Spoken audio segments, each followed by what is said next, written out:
दोनों का ननिहाल कहाँ पे है? दिल्ली में है। दोनों का ननिहाल कहाँ पे है? जयचंद उम्र में बड़ा था, इसलिए इसके छोरी पहले थी, पुत्री संयोगिता। कौन थी? संयोगिता।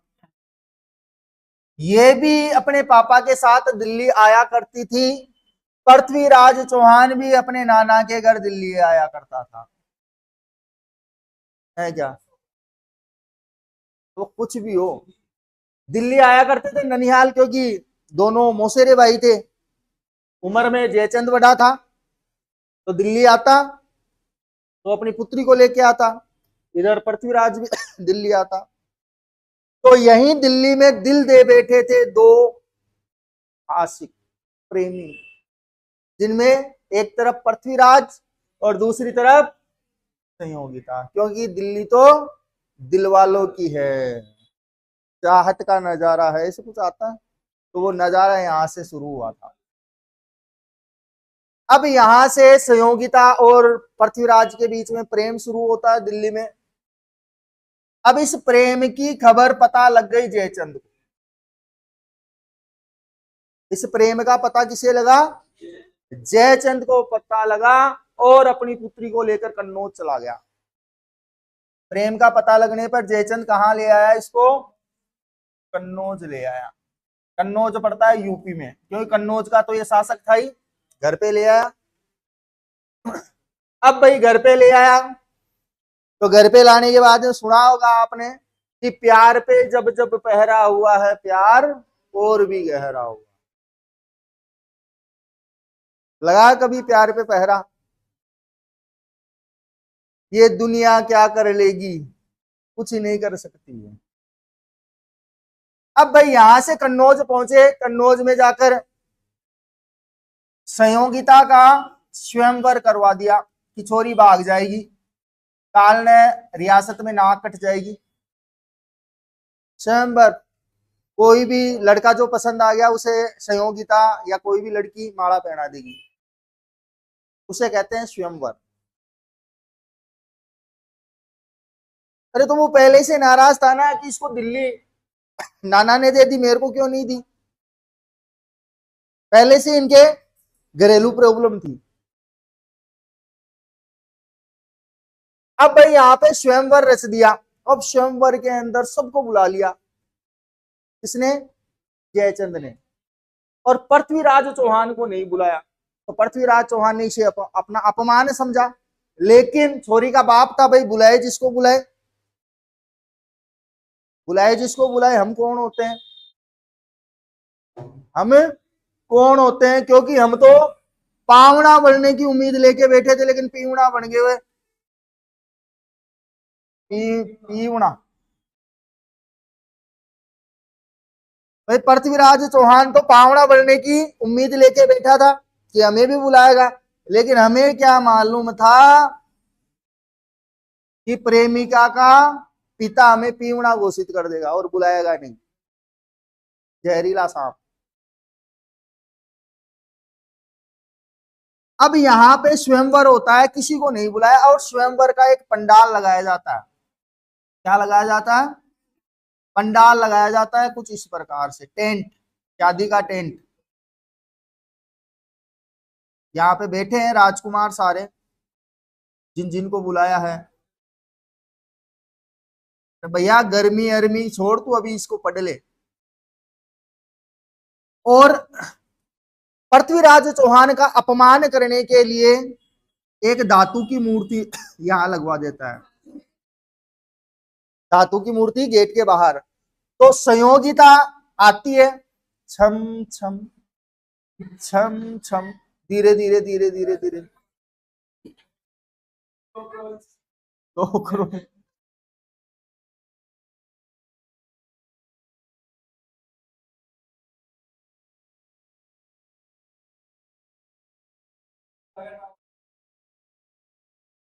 अब सही है।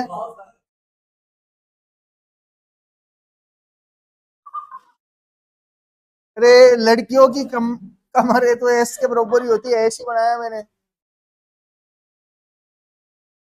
देखो जो भी है बन गया जो ठीक है। जो बन गया जो ठीक है। अब भाई यहां से स्वयंवर के लिए कौन आ रही है? संयोगिता आ रही है, महल से निकलकर पंडाल तक जहां पे विवाह स्थल है। अब ये आती है और बाहर आते ही देखती है पृथ्वीराज की मूर्ति लगा दी बापू ने। पृथ्वीराज की क्या लगा दी? मूर्ति। अब अंदर वालों को देखना क्या, जब अपना आशिक पहाड़ी मिल गया, इसने माला गले में डाल दी,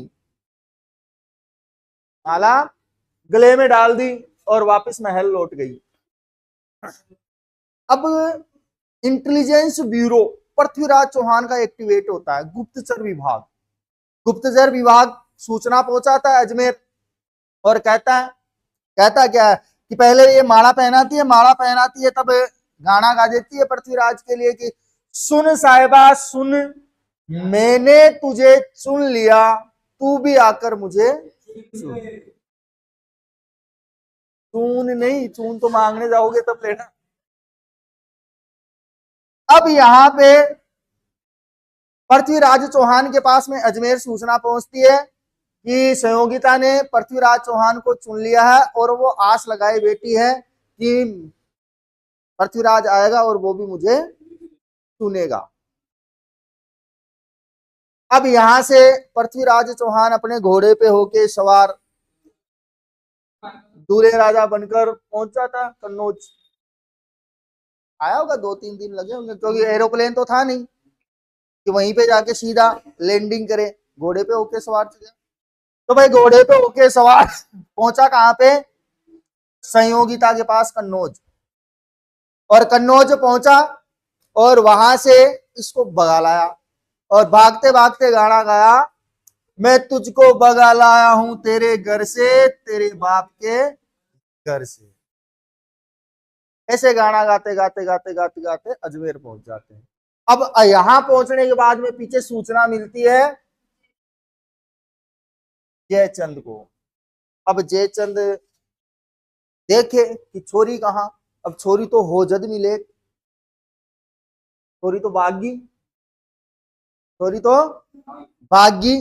अब भागी तो भैया जितने भी राजा आए थे ये कहते हैं कि भाई आज 3-4 दिन हो गए बैठा रखा है, छोरी क्यों नहीं दिखा रहे हो तुम? अब छोरी दिखाओगी, दिखाओ कर सु बाप, छोरी तो भागी उनके साथ, पृथ्वीराज चौहान के साथ में, और गाना गा रही है, दुनिया क्या कर लेगी है। अब वो चाचा हो भतीजा हो वो मालूम नहीं, प्रेमी है, प्रेमी है, पागल है, दीवाना है, आशिक है, कुछ भी कर सकते हैं। अब यहां से जयचंद आता है और माफी मांगता है कि भाई मैं सभी से माफी मांगता हूं कि मैं मेरी पुत्री का विवाह या स्वयंवर जो रखा था वो करवा नहीं पाया। तो सभी राजा खरीखोटी सुनाते हैं इसको। अब खरीखोटी सुना रहे हैं, एक की जितने भी आए सारे सुना के गए कि जब छोरी सही नहीं थी तो माँ नगाता है बुलाया, तो जब छोरी बागवाड़ी थी तो माँ नगाता निमंत्रण दियो तो भगा दे। तो पहली, क्योंकि पहले ये होता था कि जैसे कोई स्वयंवर के लिए गया, अब कोई भी जाओ पूछते तो नहीं कही हो भाई स्वयंवर में गयो तो छोरी पसंद करी कौन करी, होता था, आज भी होता है कि भाई कही आज देख बड़ा ऐसा कही करेगा, करते हैं, बस वही चीज थी। अब यहाँ पे बड़े दरबार में जयचंद का क्या हो गया? अपमान। अब ये क्या चाहता है? बदला। क्या चाहता है? बदला। और बदले के लिए याद करता है मोहम्मद गोरी को कि पृथ्वीराज चौहान को अगर कोई टक्कर दे सकता है तो वो कौन है? मोहम्मद गोरी। और मोहम्मद गोरी के साथ मिलकर, हालांकि ये पहले युद्ध लड़ चुका था 1191 में, लेकिन बाड़मेर के युद्ध के अंतर्गत जयचंद इसके साथ था, तो मोहम्मद गोरी के साथ में ये युद्ध लड़ता है 1192 के अंतर्गत पृथ्वीराज चौहान, और पृथ्वीराज चौहान विजय हो जाता है पहले में। लेकिन दूसरे युद्ध में जयचंद और मोहम्मद गोरी दोनों साथ आते हैं और उस समय यह शर्त रखी गई कि पृथ्वीराज चौहान हम तेरे से संधि करना चाहते हैं, इसलिए उसी स्थान पे आजा जहां पे हमने युद्ध लड़ा था। और उसी स्थान पर पृथ्वीराज चौहान पहुंच जाता है तो ध्यान रखना, पहला युद्ध तो 1191 ईस्वी में तराइन का प्रथम युद्ध लड़ा गया, प्रथम, और इसमें पृथ्वीराज क्या हुआ, विजय हुआ। अब दूसरा युद्ध करने आ रहा है, तो दूसरे युद्ध में जयचंद साथ आ रहा है 1192 में, तराइन का द्वितीय युद्ध, तराइन का द्वितीय युद्ध। अब द्वितीय युद्ध के अंतर्गत इसको बुलाया गया संधि के लिए। अब संधि के लिए बुलाया तो भाई जो पृथ्वीराज चौहान था, इस युद्ध में पृथ्वीराज का घोड़ा था नाट्यरंभा, जो कि एक नर्तक घोड़ा था, नाचने वाला। अब यहां बुलाया तो संधि के लिए था, लेकिन सुबह जब पृथ्वीराज चौहान की सेना शौचालय के कार्यों में लगी हुई थी, तो उसी समय गोरी की सेना ने अचानक आक्रमण किया, और इस आक्रमण में संभल नहीं पाए। अब संभल नहीं पाए तो फिर ये युद्ध जीता मोहम्मद गोरी। कौन जीता? और कहते हैं इस युद्ध से निकलकर जब पृथ्वीराज चौहान जा रहे थे, तो हिसार में इनको गिरफ्तार बंदी बना लिया गया। हिसार में क्या कर दिया? बंदी बना लिया, और बंदी बना के अपने साथ गजनी ले गया ये। और गजनी के अंतर्गत कहते हैं गजनी ले गया, बस यहीं तक ही रखो, टाइम ज्यादा हो जाएगा, मैटर भी ज्यादा हो जाएगा। एक गजनी की कहानी थोड़ा आगे पढ़ी, उतार लो, देखा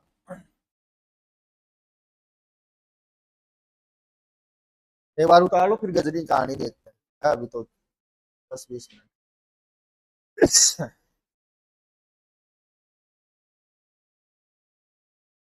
रह जाएगी कहानी। पहली बीबी कैसे मिली, दूसरी बीबी कैसे मिली है? पहली में इच्छा मिली, और दूसरी में गंधर्व विवाह किया था। क्या किया था? गंधर्व विवाह किया था।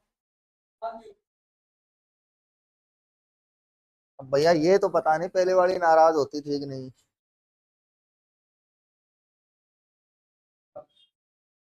देख, नाराज हो या न हो, लेकिन आदमी ज्यादा समय तक महिला वर्ग से नाराज नहीं रह सकता। मैं तो सही बोलता हूं, पसंद ना पसंद तो तुम्हारे ऊपर है।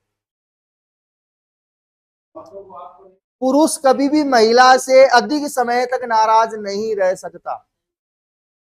क्यों? ते बनाने वाले उस खुदा से पूछो कि महिलाओं को क्यों बनाया। और कोई बात मनवानी हो तो आप मना भी नहीं कर सकते। कैसे? अगर कोई बात नहीं माने ना, तो सबसे बढ़िया चीज दी है, झट से आंख में आंसू आ,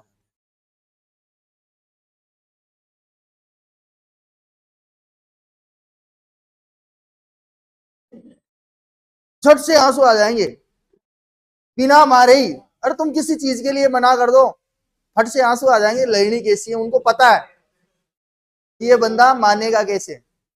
अब पुरानी वालों में ये टेक्नोलॉजी थी नहीं थी, वो तो भैया मेरे को नहीं पता, क्योंकि कहीं नहीं लिखा हुआ है।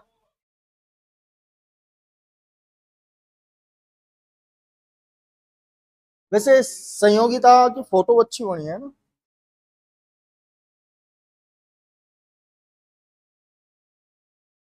पेट नहीं है, घुटने आगे हो रहे हैं।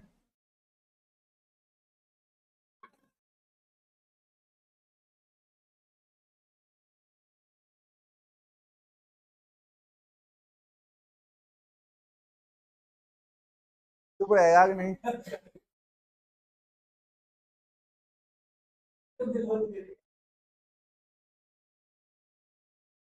तुम्हारी हरकतें बयां करती है कि तुम बड़े असली आदमी।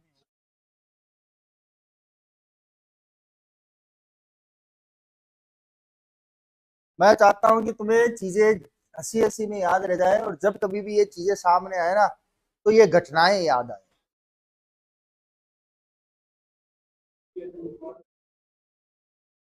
तेरे को तो जल्दी याद होगी, क्योंकि खुद की घराड़ी का मुंडा ही जल्दी याद नहीं रहता, दूसरी का बहुत जल्दी याद रहता है।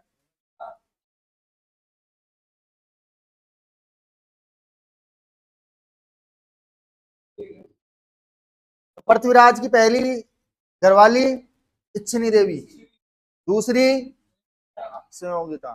इचनी कहाँ की थी? आबू प्रदेश चिरोई की। और दूसरी सहयोगिता कन्नौज की थी। ध्यान रखना, पृथ्वीराज ने इसके साथ जो विवाह किया था उस विवाह का नाम है गंधर्व विवाह, लिख लेना साइड में। बाकी मैंने गाना गा के बता दिया था।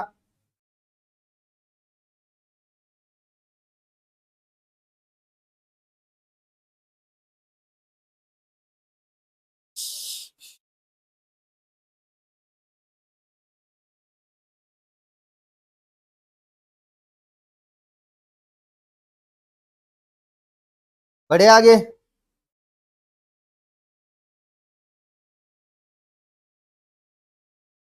देखो, अब यहां से बंदी बनाकर पृथ्वीराज चौहान को कहां ले गया? गजनी ले गया, गोरी। अब गोरी ले गया तो पृथ्वीराज चौहान का एक मित्र भी था और कवि भी था, मित्र और कवि दोनों ही था, जिसका नाम था चंद्रबरदाई। कौन था? अब गजनी उधर पड़ता अपने अफगानिस्तान के आगे थोड़ा। कहते हैं कि चंद्रबरदाई को जब पता लगता है कि युद्ध के अंतर्गत पृथ्वीराज चौहान की हार हो गई, और उसे कहा ले गया? गजनी।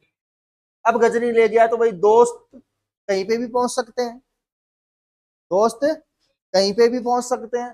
तो ये भाई साहब भी कहां आ गए? गजनी। कहां पहुंच गया?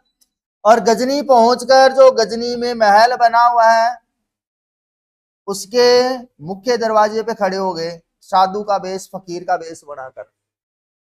अब साधु का फकीर का वेश बनाकर जो दरबार थे, चौकीदार थे, उन्होंने पूछा कि बाबा क्या? तो वो कहता है कि मैंने सुना है कि गजनी के शासक मोहम्मद गोरी ने हिंदुस्तान के सबसे बड़े शासक पृथ्वीराज चौहान को बंदी बना के लिया है, और मुझे पृथ्वीराज चौहान को देखना है। दरबारी बोले कि बाबा किया तो है गिरफ्तार, लेकिन आपको दिखा नहीं सकते, उसके लिए हमें सुल्तान से मतलब गोरी से पूछना पड़ेगा। तो हम एक बार पूछ के आते हैं। तो अंदर गया वो, देखो इसने बोला क्या कि मैंने सुना है कि गजनी के शासक ने हिंदुस्तान के सबसे बड़े शासक को बंदी बना के लिया है, मतलब सुल्तान की बड़ाई कर दी। अब ये चौकीदार अंदर जाके पूछता है कि गोरी, बात ऐसी है कि बाहर कोई बाबा फकीर आया हुआ है और वो कह रहा है कि गजनी के शासक ने जिस हिंदुस्तान के बादशाह को बंदी बनाया है वो मेरे को देखना है। यार ये चर्चा अभी तक तो इतना कोई था ही नहीं, रिश्तेदार ही नहीं पूछने आए मेरे को, ससुराल वाले भी नहीं पूछने आए कि तू हिंदुस्तान के इतने बड़े शासक को गिरफ्तार करके लिया, एक बाबा फकीर पूछ रहा है, बुलाओ उसे। तो पृथ्वीराज को अंदर बुलाया जाता है, वो सॉरी चंद्रबरदाई को अंदर बुलाया जाता है और पृथ्वीराज चौहान को भी बुलाया जाता है। और सुल्तान कहता है कि फकीर देख ये है पृथ्वीराज चौहान, कि हाँ है तो यही, लेकिन इसके बारे में आपने सुना है क्या कि क्या कि ये आंखें फोड़ी हुई थी उस समय, तो आंखों पे पट्टी बांधकर और बिना आंखों के भी शब्द वेदी बाण चला सकता है। कि हमने तो सुना भी नहीं, देखा भी नहीं। तो चंद्रबरदाई कहता है कि गोरी आज दिखा देता हूं तेरे को। तो एक तरफ तो पृथ्वीराज को खड़ा कर दिया और एक तरफ चंद्रबरदाई को, और इधर बैठा है गोरी, बीच में लगा दी एक मछली की आवाज करने वाली। पृथ्वीराज को तीर और कमान दिए गए और चंद्रबरदाई ने दोहा बोलना शुरू किया, चार बास चार, ऐसे कुछ बोलता है, चार भी सात आंगल का ऊपर बैठा चौहान मत चुके चौहान, ऐसे कुछ बोलता है कि चार बास चार गज चार आंगल, चार बास चार गज चार आंगल का ऊपर बैठा सुल्तान मत चुके चौहान।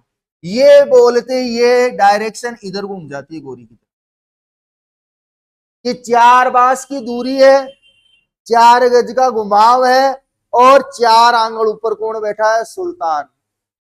छोड़ दे तीर और सीधा जाके गोरी के लगा, गोरी धड़ाम नीचे और मृत्यु हो गई। अब ये देखा कि भाई सुल्तान को मरवा तो दिया मैंने, लेकिन ये आसपास की सेना है ना, ये गजनी की, ये अपने को छोड़ेगी नहीं। तो चंद्रप्रदाई क्या करता है? अपना कटार निकालता है और कटार निकाल कर पहले हत्या करता है पृथ्वीराज चौहान की, और फिर हत्या करके इसी कटार से अपने आप की आत्महत्या कर लेता है। मतलब ये हुआ कि जिंदा नहीं पकड़े जाएंगे और ये हमारे साथ क्या करेंगे? वो उससे बच जाएंगे, क्योंकि दोनों ही सूरतों में मरना तो लिखा था, लेकिन इनके हाथों नहीं मरेंगे। खुद मर जाएंगे लेकिन इनके हाथों नहीं मरेंगे।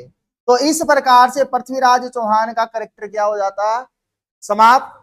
और इसके बाद में भारत में जब गया था गोरी, इंडियन जीके में मैंने बताया था, तो अपना गुलाम छोड़ के गया था कुतुबुद्दीन ऐबक।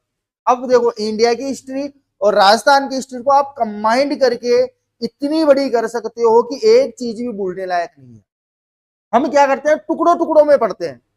अब मैंने आपको पहले इंडियन जीके में पूरी कहानी पढ़ा दी, गोरी की पूरी बातें बता दी, उन्हीं में से कुछ अंश ऐसे हैं जो राजस्थान जीके से टच कर रहे हैं, उनको कंबाइंड कर दो, देखते हैं भूलते कैसे हो फिर आप।